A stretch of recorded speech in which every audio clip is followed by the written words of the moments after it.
اسلامی تاریخ کے اعتبار سے 22 جمادی الثانی سیدنا صدیق اکبر رضی اللہ تعالیٰ عنہ کے یوم کے مبارک لمحات میں ہم سب موجود ہیں۔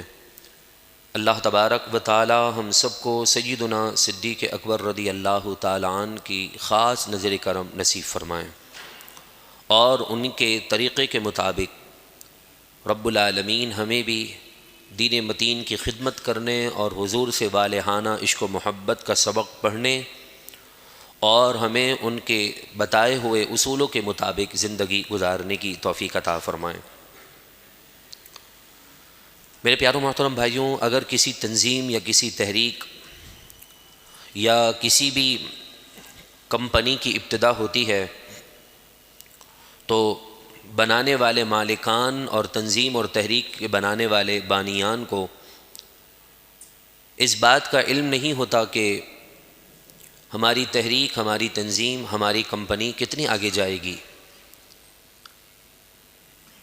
اور اگر وہ تنظیم، وہ تحریک، وہ کمپنیاں اگر عروج پالیں، اپنی زندگی میں اپنا مقام دیکھ لیں، تو پھر اس کے جو مالکان ہوتے ہیں، اس کے بانیان جو ہوتے ہیں، وہ اپنے ان دوستوں کو ہمیشہ یاد رکھتے ہیں جو ابتدا میں ساتھ ہوتے ہیں، اور اگر وہ مالکان اور وہ بانیان اگر بے وفا ہوں دنیا کے معاملات سے، تو یقیناً وہ اپنے ان ساتھیوں کو بھول جاتے ہیں جو مشکل وقت میں ان کا ساتھ دیتے آئے ہیں۔ تو بلا تشبیہ بلا مثال دین اسلام ایک تحریک ہے، اس کے بانی اعظم سیدنا محمد مصطفیٰ صلی اللہ تعالی علیہ وسلم کی ذات ہے، اور اس کے اندر قانون رب کا قانون ہے، رضا حضور علیہ الصلاۃ والسلام کی ہے، اور اس کے ابتدائی، اس تحریک کے ابتدائی لوگوں میں ایک نام سیدنا صدیق اکبر رضی اللہ تعالیٰ عنہ کا آتا ہے، جس کے بارے میں قرآن مجید فرقان حمید نے خود فرمایا۔ اسی بات کو اور ان تمام باتوں کو مد نظر رکھتے ہوئے قرآن سورۃ التوبہ 11ویں پارے کے دوسرے رکوع کی ابتدائی آیت میں فرماتا ہے، والسابقون الاولون من المہاجرین والانصار، انصار صحابہ ہوں کہ مہاجرین صحابہ ہوں، یعنی مکے سے مدینے کی طرف ہجرت کرنے والے ہوں یا پہلے سے مدینے میں رہنے والے حضور کے غلام ہوں، ان میں سے جو پہلے ایمان لانے والے لوگ ہیں، ان کی شان اور مرتبہ اور مقام اس قدر اللہ نے بلند کر دیا کیونکہ وہ ابتدائی لوگ ہیں۔ اس تحریک کے ابتدائی لوگوں کا دنیا کی نظر میں بہت مان ہوتا ہے، بہت عزت ہوتی ہے۔ تو اسلام کی جب بنیاد رکھی جا رہی تھی، اعلان نبوت کر کے حضور لوگوں کو راہ راست کی طرف بلا رہے تھے، تو اس وقت کے جو ابتدائی لوگوں تھے، وہ چاہے مہاجر ہوں کہ مدینے کے رہنے والے ہوں، ان کی شان، عظمت، رفعت اللہ نے وہ مقام عطا کر دیا کہ جو ان کے نقش قدم پر بھی چلتا ہے، اللہ تبارک و تعالی اس کے متعلق بھی یہ اعلان فرما رہا ہے کہ رضی اللہ عنہم ورضوا عنہ، کہ اللہ ان کی اتباع کرنے والوں سے بھی راضی ہو چکا ہے اور وہ بھی اللہ کے پیارے بن چکے ہیں۔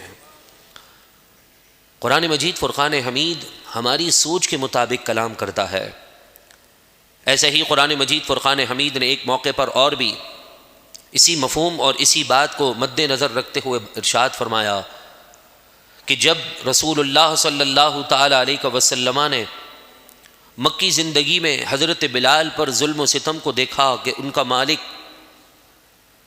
ظلم کر رہا ہے، تپتی ہوئی زمین پر بغیر لباس کے گھسیٹے جا رہے ہیں حضرت بلال حبشی رضی اللہ تعالی عنہ، تو میرے محبوب علیہ الصلاۃ والسلام کے دل میں خیال آتا ہے کہ بلال کو کون آزاد کروائے گا، کیونکہ بلال غلاموں میں سے پہلے وہ ہیں کہ جو ایمان لے کر آئے ہیں، اور آزاد مردوں میں پہلے سیدنا صدیق اکبر ایمان لائے ہیں، اور مومنہ یعنی عورتوں میں سب سے پہلے ایمان لانے والی ہماری ماں حضرت خدیجہ الکبریٰ رضی اللہ تعالی عنہ ہیں، اور آزاد کردہ غلاموں میں سب سے پہلے ایمان لانے والے حضرت اسامہ ہیں۔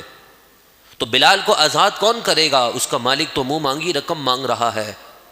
میرے محبوب نے اپنے خیال کا اظہار کیا کہ کون ہے بلال کو خرید کر آزاد کر دے۔ ڈیلنگ ہوتی، کسی کو لے کر کسی چیز کو وقف کر دینا اتنا آسان نہیں ہوتا۔ ہمارے جیبوں سے 10 روپے سے زیادہ نکلتا نہیں دین کے لیے، اور اس وقت کی مالیت اتنی سخت کہ جو مانگ رہا ہے وہ دینا ہے۔ حضور نے کہا ہے کہ بلال کو جو آزاد کرے گا وہ متقیوں کا امام بھی ہے، جنتی بھی ہے۔ صدیق اکبر اٹھتے ہیں وہاں سے، کہتے ہیں کہ بتا تجھے کتنا چاہیے؟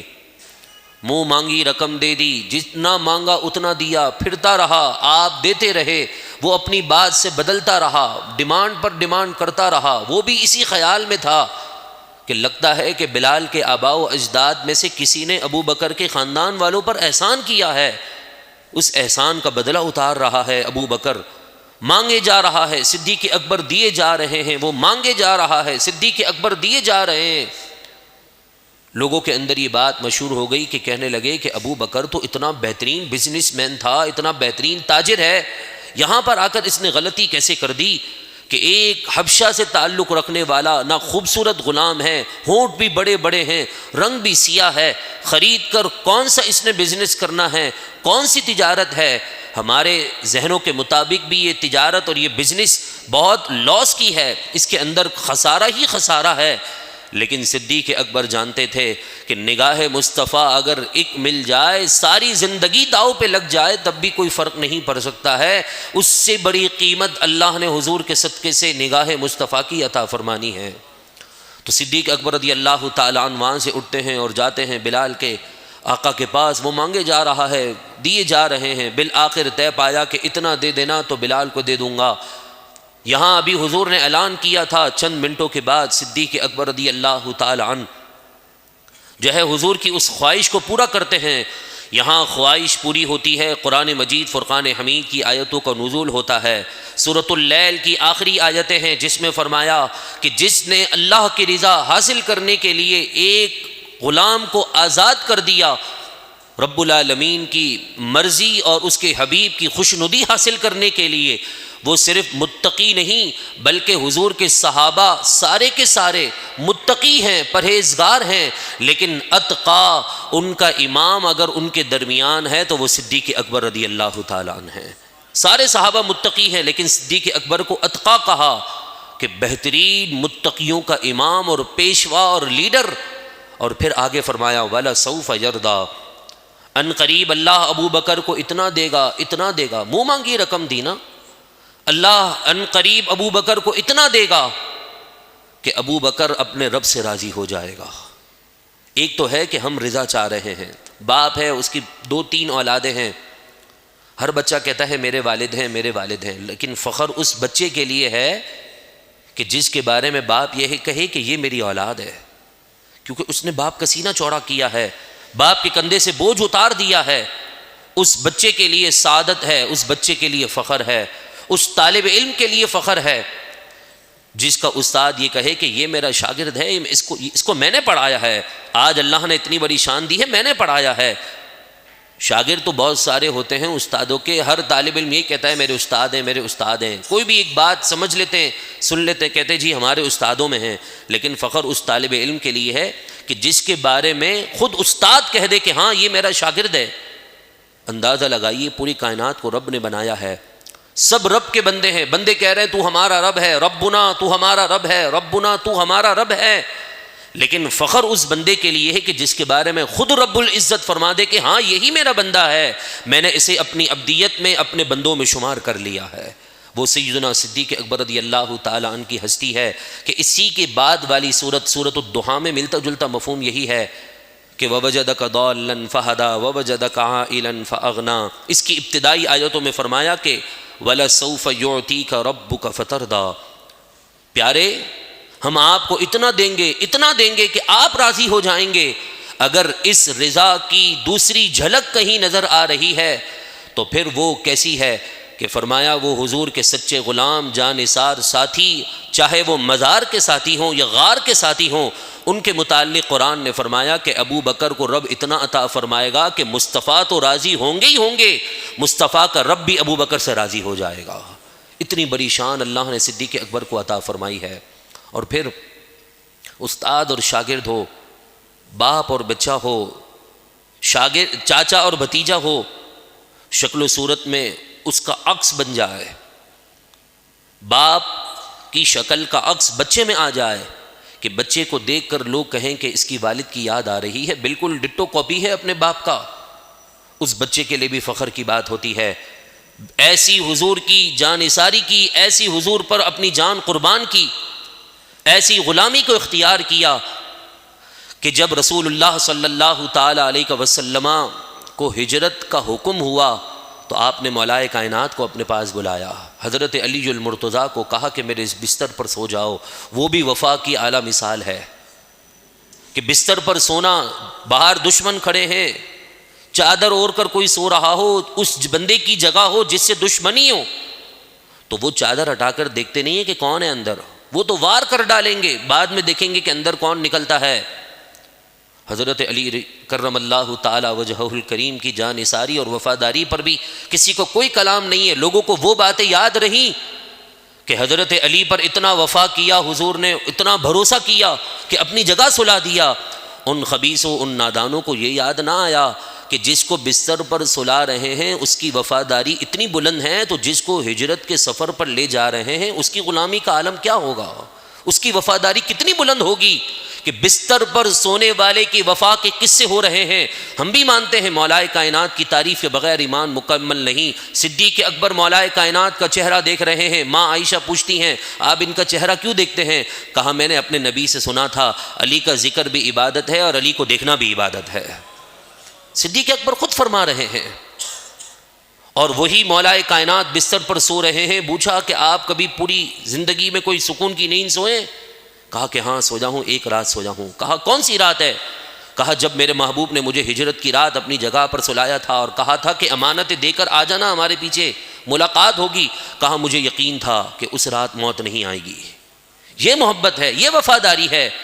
اب ایک انسان سفر پر جاتا ہے نا تو اپنے دشمن کو ساتھ نہیں لے جاتا، اپنے دور والے دوست کو ساتھ نہیں لے جاتا، بہت کلوز والے کو لے جاتا ہے۔ حضرت عائشہ فرماتی ہے کوئی شام، مکی کی زندگی کی کوئی شام ایسی نہ تھی کہ جس میں حضور علیہ الصلاۃ والسلام ہمارے گھر نہ آئے تھے۔ اندازہ لگا لیجیے کتنا حضور کا قرب ہوگا صدیق اکبر کو۔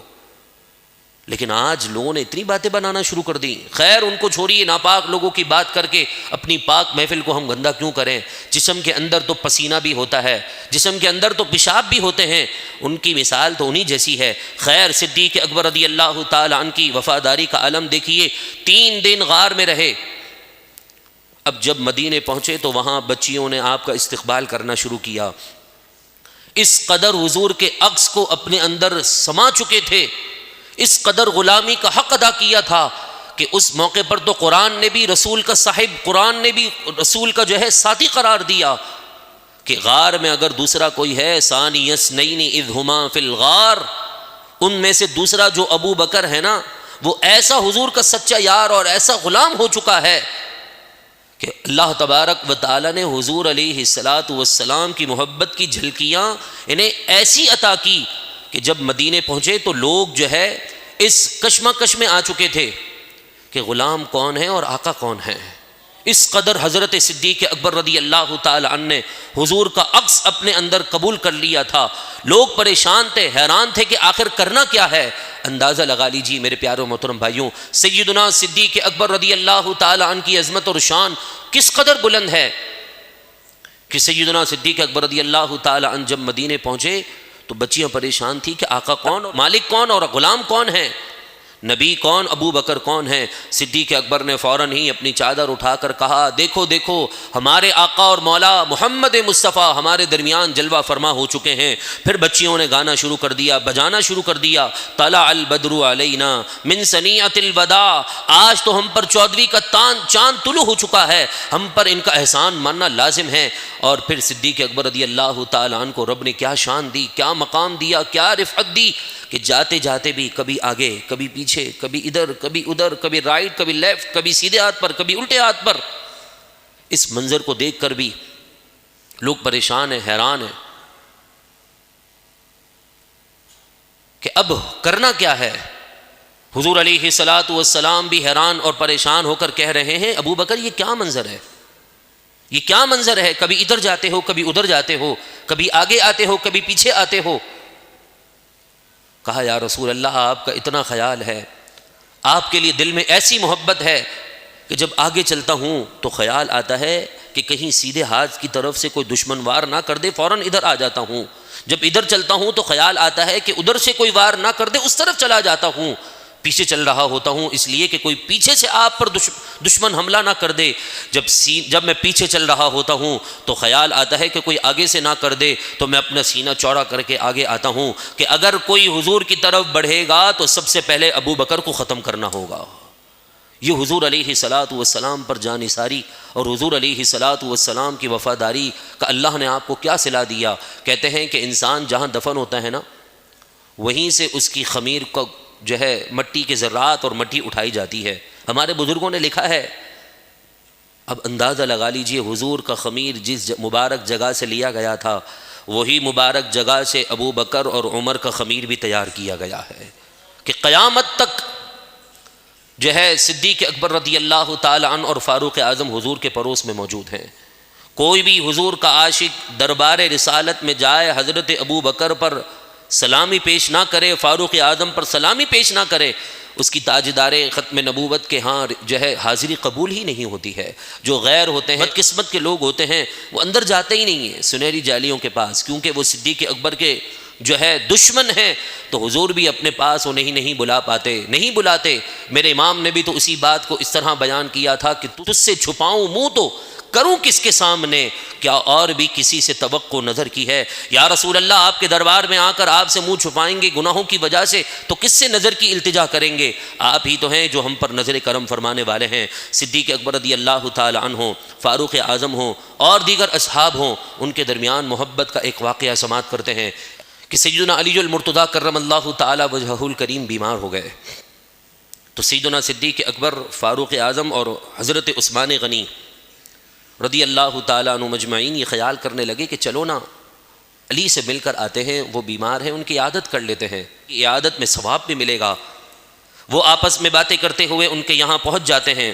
جب حضرت علی المرتضیٰ کرم اللہ تعالیٰ وجہہ الکریم نے انہیں اپنے گھر میں دیکھا تو ان کی طبیعت اور مزیدار ہو گئی کہ جب دوست سے ملنے آ جائے تو طبیعت بہتر نہ بھی ہو تو طبیعت بہتر ہو جاتی ہے، فطری عمل ہے کہ دوست کو دیکھ لیا جی، تو یہی آپ کہنے لگے کہ طبیعت تو کچھ بہتر تھی لیکن اب آپ لوگوں کو دیکھ لیا ہے تو اور طبیعت بہتر ہو چکی ہے۔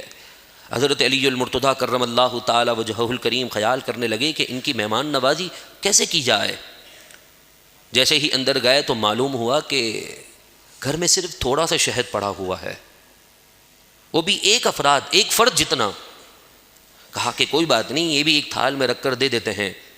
اب جب تھال میں رکھ کر ایک شہد دیا، وہ تھال بھی ان کے گھر کا تھا کہ جن کے گھر سے ساری کائنات پل رہی ہے، حضرت فاطمہ الزہرا کے گھر کا وہ تھال ہے۔ اس تھال میں جب شہد رکھ کر دیا تو اتفاق سے اس میں ایک بال بھی موجود تھا۔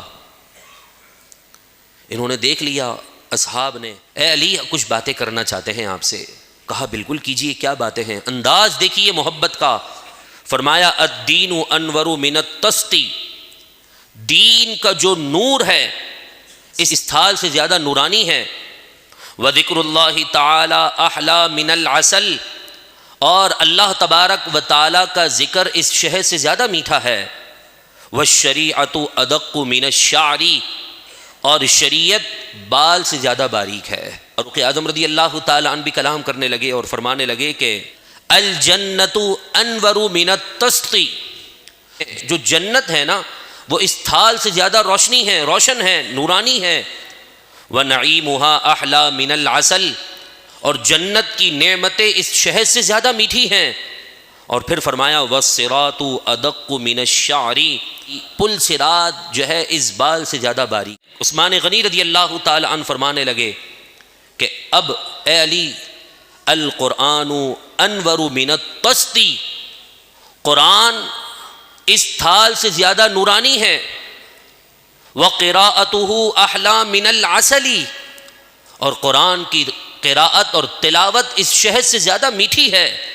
وَتَفْسِيرُهُ أَدَقُّ مِنَ الشَّعْرِ، اور قرآن کی تفسیر بال سے زیادہ باریک ہے۔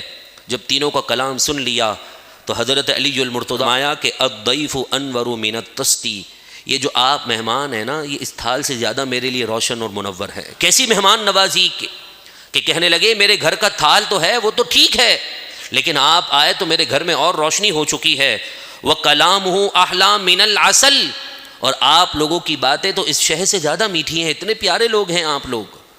وَقَلْبُهُ أَدَقُّ مِنَ الشَّعْرِ، اور جو آپ لوگوں کے دلوں کے اندر میرے لیے محبت کی باتیں ہیں نا، وہ اس بال سے زیادہ باریک ہیں۔